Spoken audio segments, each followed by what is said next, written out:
The following episode of Famicom Dojo contains adult content and hardcore gaming. Parental discretion is advised. Junior, go to your room. Why do I always have to leave? Uncle Famicom and I have some important business to discuss. Shh, it's starting. Greetings, Dojo disciples. On this episode of Famicom Dojo, we bring you a sad personal tale that spans a decade. On the surface, it appears to be a story about gaming hardware that was ahead of its time, but in many ways is still impressive to this day. But beneath the black glossy exterior beat the silicon heart of digital Jezebel. Today we'll be talking to a 30-something male in a leather coat that doesn't make him look inconspicuous at all. I love Nintendo. Don't get me wrong, Nintendo is reliable, dependable, and has always been there for me. But you know, sometimes some sexy new hardware comes along that just does the things I want it to. And during those times, I can't help myself. I cheat on Nintendo. The infidelity I will share with you today was the most expensive of my life. The mistress was none other than the Neo Geo AES system.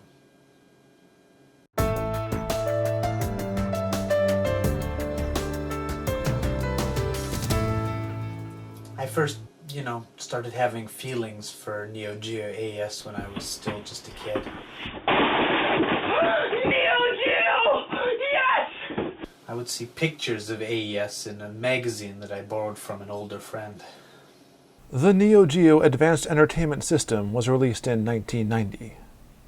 Its main rivals at that time in Japan were the 8-bit Famicom and the up-and-coming PC Engine. Unlike either console, it boasted an impressive 16-bit Motorola 68000 main processor. And an additional 8-bit Zilog Z80A coprocessor and sound controller, which was translated to the television through the RCA-only output for optimal video and audio quality. However, unlike any other console at the time, it also had 15 channels of CD quality sound, which, like the Sega Mega Drive and Genesis, could also be enjoyed via stereo headphones, complete with volume slide. it was enough to turn any guy's head. And the graphics processor could output over 380 sprites at once. And what the Geo could do with those sprites! One thing it could do with those sprites was to replace the tile map backgrounds typical of other systems with strips of sprites laying side by side, leading to more dynamic backgrounds and layering than other systems were capable of doing. But these digitally sampled bells and FM synthesized whistles did not come without a heavy price. This baby was expensive. $599 just to get started. And a whole lot more if you wanted any of the extras. Games alone were $200 each. I knew Neo Geo was way out of my league. But I just couldn't get that max 330 Mega Pro Gear spec out of my head. I told Nintendo I had to go for a walk. I didn't know when I'd be back. I don't know, man. I just don't know. Unlike its 16-bit counterparts, the AES was marketed as a 24-bit system, which belies its original release as exclusive in-room hotel entertainment for those long, secretive nights of top-tier gaming. Ultimately, Neo Geo moved from hotels into living rooms as demand for that type of entertainment went up, but at a price nearly 3 times the average console MSRP of the time.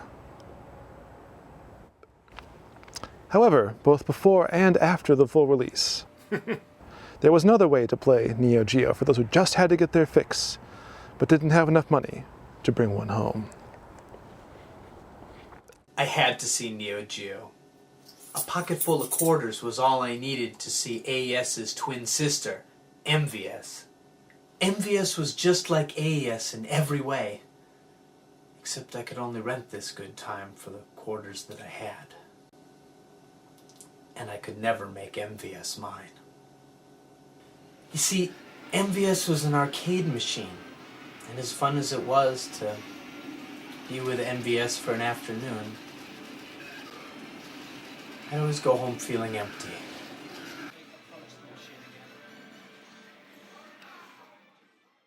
You know, it's hard to say this, but even at a young age, I suspected that I might be, you know, a gay... Go on. You can say it. A gamer. Yeah, I said it. Feels good. You know, I've been to arcades before. You know, just out of curiosity. And I knew what a 4-button joystick looked like. But it wasn't until I actually touched one that I knew. It just felt right. And I couldn't hide it anymore. I was a gamer. But I knew my family would never understand my need to be with Neo Geo. So I went back to Nintendo. You know, for appearances. And we had a lot of good years together. I saw Nintendo go on to become Super Nintendo and get more beautiful with each passing game. Super what? Jikai jikai. But you know, it was just getting too routine, too domestic. Even with the relatively high take-home price, the Neo Geo's reach extended far beyond the original generation, threatening to upset the natural cycle of home console gaming. Despite subsequent advances in 2D technology, it was that very same price which allowed SNK to deliver on the promise of an arcade-style experience in your living room. But as the arcade experience evolved, so did the home experience, until, inevitably, there was a harrowing point of no return. Then one day, out of the blue, Nintendo told me that she was going to have a third dimension.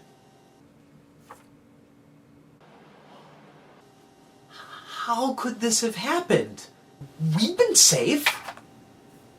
I mean, we played around a little bit with pre-rendering, but I never knew that this would be the end of my 2D gaming life. In this new world, with Nintendo, me, and the 3D, and I'm sure that's enough for some guys. I'm sure some people are totally content to live that life. But one day Princess Peach came to me and she told me that she had baked a cake for me. A cake. A cake. Was that all that I had to look forward to? Was that all there was? A cake? I had to get out of there. From the Neo Geo standard issue control sticks, to the larger cartridges with more ROM chips and increased pinout size for arcade-quality graphics, it is apparent why, even with the 16-bit marketing gimmick, Sega, NEC, and ultimately Nintendo had to reduce graphics and power to keep the price under a comparably more affordable $200. The later released silver Neo Geo system at $400 was still twice what you had to pay for other consoles at the time. However, for the truly addicted, price would become no object, and those who feared the coming change were doomed to repeat this self-destructive cycle. Anyway, after that I left Nintendo. I wanted to... No, it's more than that. I needed to be with Neo Geo. And shortly after that I got my chance. I walked into an ordinary-looking video game store. There AES was. Still as proud and beautiful and elegant as ever. And that night, I knew that I would make AES mine. May I help you? That night, AES came home with me. That night truly became hardcore gamer. 他ない。 And I loved AES, but the relationship just kept taking more and more out of me. $30 here and there for Samurai Showdown or Art of Fighting was fine.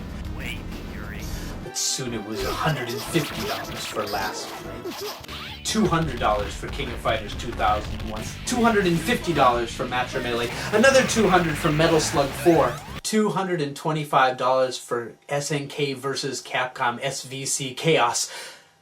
It was getting out of hand. I wasn't eating well, for one. I just couldn't afford it. I was giving up too much. Don't get me wrong, the gameplay was excellent. AES never needed to load. Always ready for another round. But for me, I had to stop. Within a year of the release of the Nintendo 64, SNK had ceased production of the Neo Geo AES, however continued to release new games until 2004.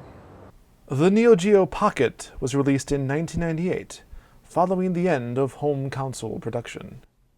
But that was a whole other story. So I went back to Nintendo. In truth, I'd never really left. I'd been going back and forth between Nintendo DS and Neo Geo for quite a while. It was time to settle down. And Nintendo just took me back like that. No questions asked. And actually, Nintendo still understands that every now and then I need to go, when the feeling strikes me, and get a little bit of 16-bit love. When nothing will satisfy me except a couple rounds of Mark of the Wolves on original hardware hooked up to an RGB display. Just, but, Nintendo, I love you. I love you. Don't worry. We're so good together, really. And I promise I'll play with your Wii soon.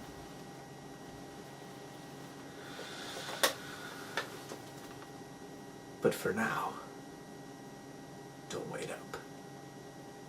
Shinty, will you be quiet? Did you say Wii U? No. Share your tales of gaming woe on Facebook and Twitter, or send in your comments to the weekly Famicom Dojo podcast, available for free on iTunes or the FamicomDojo.tv website. Thank you for watching this episode of Famicom Dojo. We hope you learn to become careful which consoles you allow into your home. Think of your family and the fate of your children.